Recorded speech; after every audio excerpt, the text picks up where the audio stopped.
أعوذ بالله من الشيطان الرجيم بسم الله الرحمن الرحيم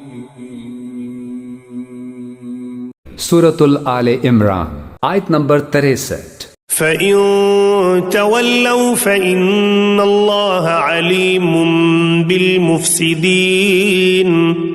ترجمہ، پھر بھی اگر یہ لوگ منہ موڑیں تو اللہ مفسدوں کو اچھی طرح جانتا ہے۔ تفسیر۔ فَإِن تَوَلَّوْا، پھر اگر وہ پیٹھ موڑ لیں، فَإِنَّ اللَّهَ عَلِيمٌ بِالْمُفْسِدِينَ، پھر اگر وہ پیٹھ موڑ لیں تو اللہ تعالیٰ خوب جانتا ہے مفسدوں کو کہ یہ ماننے والے نہیں ہیں، لہذا وہ پورا قافلہ واپس چلا گیا۔ آیت نمبر 64۔ قُلْ يَا أَهْلَ الْكِتَابِ تَعَالَوْا إِلَى كَلِمَةٍ سَوَاءٍ بَيْنَنَا وَبَيْنَكُمْ أَلَّا نَعْبُدَ إِلَّا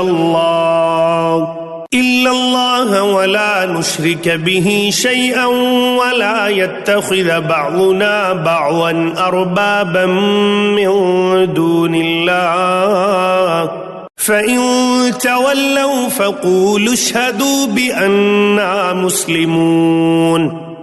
ترجمہ، مسلمانوں، یہود و نصارہ سے کہہ دو کہ اے اہل کتاب، ایک ایسی بات کی طرف آ جاؤ جو ہم تم میں مشترک ہو، اور وہ یہ کہ ہم اللہ کے سوا کسی کی عبادت نہ کریں اور اس کے ساتھ کسی کو شریک نہ ٹھہرائیں، اور اللہ کو چھوڑ کر ہم ایک دوسرے کو رب نہ بنائیں۔ پھر بھی اگر وہ منہ موڑیں تو کہہ دو گواہ رہنا کہ ہم مسلمان ہیں۔ تفسیر۔ یہاں سے ایک تیسری تقریر شروع ہوتی ہے جس کے مضمون پر غور کرنے سے اندازہ ہوتا ہے کہ جنگ بدر اور جنگ احد کے درمیانی دور کی ہے، لیکن ان تینوں تقریروں کے درمیان مطالب کی ایسی قریبی مناسبت پائی جاتی ہے کہ شروع صورت سے لے کر یہاں تک کسی جگہ ربط کلام ٹوٹتا نظر نہیں آتا۔ اسی بنا پر بعض مفسرین کو شبہ ہوا ہے کہ یہ بعد کی آیات بھی وفد نظران والی تقریر ہی کے سلسلے کی ہیں، مگر یہاں سے جو تقریر شروع ہو رہی ہے اس کا انداز صاف بتا رہا ہے کہ اس کے مخاطب یہودی۔ آؤ ایک ایسی بات کی طرف جو ہمارے اور تمہارے درمیان یکساں ہے، یعنی ایک ایسے عقیدے پر ہم سے اتفاق کر لو جس پر ہم بھی ایمان لائے ہیں اور جس کے صحیح ہونے سے تم بھی انکار نہیں کر سکتے۔ تمہارے اپنے انبیاء سے یہی عقیدہ منقول ہے، تمہاری اپنی کتب مقدسہ میں اس کی تعلیم موجود ہے۔ آیت نمبر 65۔ یا اہل الکتاب لم تحاجون فی ابراہیم وما انزلت التوراۃ والانجیل الا من بعدہ افلا تعقلون۔ ترجمہ، اے اہل کتاب، تم ابراہیم کے بارے میں کیوں بحث کرتے ہو حالانکہ تورات اور انجیل ان کے بعد ہی تو نازل ہوئی تھی؟ کیا تمہیں اتنی بھی سمجھ نہیں ہے؟ تفسیر۔ یا اہل الکتاب، اے کتاب والو، لم تحاجون فی ابراہیم، تم ابراہیم کے بارے میں کیوں جھگڑتے ہو؟ وما انزلت التوراۃ والانجیل الا من بعدہ، حالانکہ تم بھی مانتے ہو کہ تورات بھی ان کے بعد نازل ہوئی، انجیل بھی بعد میں نازل ہوئی۔ یہودیت بعد کی پیداوار ہے اور نصرانیت بھی بعد کی پیداوار ہے۔ تو ما کان ابراہیم یہودیا ولا نصرانیا ولکن کان حنیفا مسلما، وہ تو مسلمان تھے، وہ تو اللہ کے فرما بردار تھے، یہودی یا نصرانی تو نہیں تھے۔ افلا تعقلون، تو کیا تم عقل سے کام نہیں لیتے؟ آیت نمبر 66۔ ہا انتم ہؤلاء حاججتم فیما لکم بہ علم فلم تحاجون فیما لیس لکم بہ علم واللہ یعلم وانتم لا تعلمون۔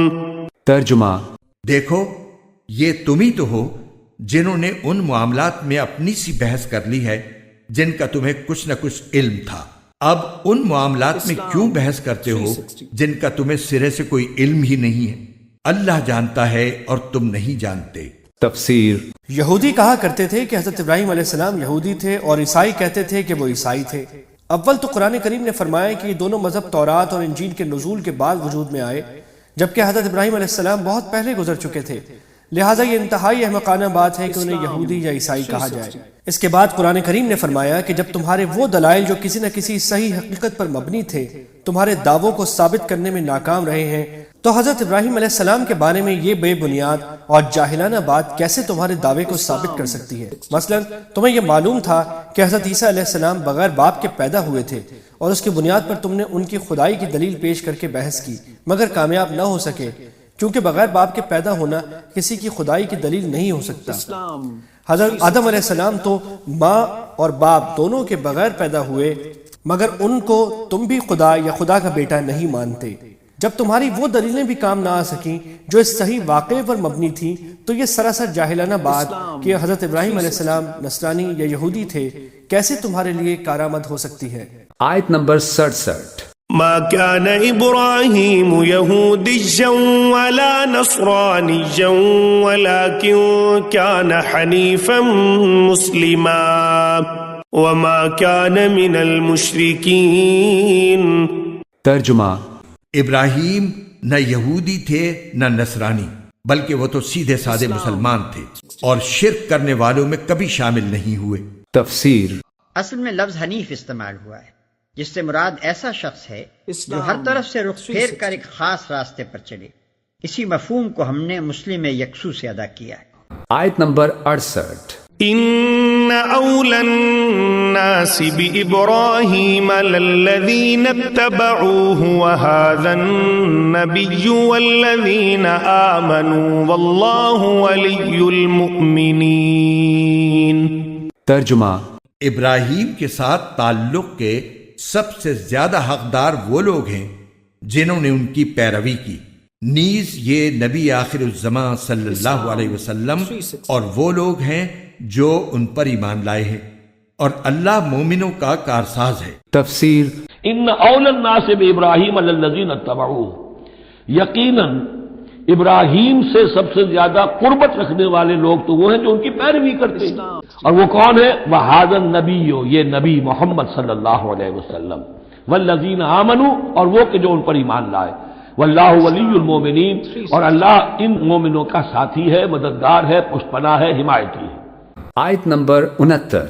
ودت طائفة من أهل الكتاب لو يضلونكم وما يضلون إلا أنفسهم وما يشعرون۔ ترجمہ، مسلمانوں، اہل کتاب کا ایک گروہ یہ چاہتا ہے کہ تم لوگوں کو گمراہ کر دے، حالانکہ وہ اپنے سوا کسی اور کو گمراہ نہیں کر رہی ہیں، اگرچہ انہیں اس کا احساس نہیں ہے۔ تفسیر۔ وَدَّت طَائِفَةٌ مِّنْ أَهْلِ الْكِتَابِ لَوْ يُضِلُّونَكُمْ وَمَا يُضِلُّونَ إِلَّا أَنفُسَهُمْ وَمَا يَشْعُرُونَ۔ اہل کتاب کا ایک گروہ جو ہے تلا ہوا ہے، اس پر آرزومند ہے کہ اے مسلمانوں تمہیں کسی طریقے سے گمراہ کر دیں۔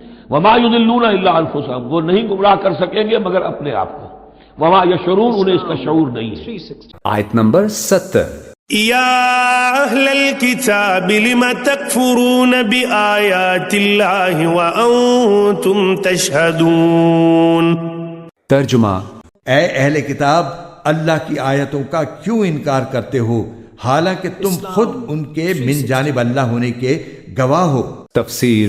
یہاں آیتوں سے مراد تورات اور انجیل کی وہ آیتیں ہیں جن میں حضرت صلی اللہ علیہ وسلم کی تشریف آوری کی خبر دی گئی تھی، اور مطلب یہ ہے کہ ایک طرف تم تورات اور انجیل کے من جانب اللہ ہونے کی گواہی دیتے ہو، اور دوسری طرف ان پیشن گوئیوں کے مصداق یعنی حضرت صلی اللہ علیہ وسلم کی رسالت کا انکار کرتے ہو جو بالواسطہ ان آیتوں کا انکار ہے۔ آیت نمبر 71۔ يا أهل الكتاب لم تلبسون الحق بالباطل وتكتمون الحق وأنتم تعلمون۔ ترجمہ، اے اہل کتاب، تم حق کو باطل کے ساتھ کیوں گڑبڑ کرتے ہو اور کیوں جان بوجھ کر حق بات کو چھپاتے ہو؟ تفسیر۔ یا اہل الکتاب لم تلبسون الحق بالباطل وتکتمون الحق وانتم تعلمون، اے اہل کتاب کیوں تم حق کے اوپر باطل کا ملمہ چڑھاتے ہو، کیوں حق کو چھپاتے ہو جانتے بوجھتے؟